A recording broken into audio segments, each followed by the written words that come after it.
কাল থেকে আমার পরীক্ষা, এই জন্য আমি একদম ভোরের অ্যালার্ম দিই, মানে 10টা, আর সেটাকে আমি এইভাবে ইগনোর করার পর আবার ঘুমিয়ে পড়ি। তারপর আমার ঘুম ভাঙে 12টায়।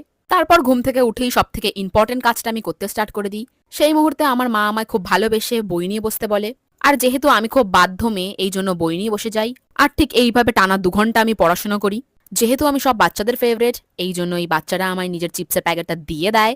আর আমি একটুখানি আনহেলদি খাবার দাবার অ্যাভয়েড করি, বাট তারপরে ও ভালোবেসে দেয়, এই জন্য আমি একটুখানি খাই। আমি একদমই আনহেলদি খাবার দাবার খাই না, বাট কোনো বাচ্চাকে আমি হার্ট করতে পারবো না।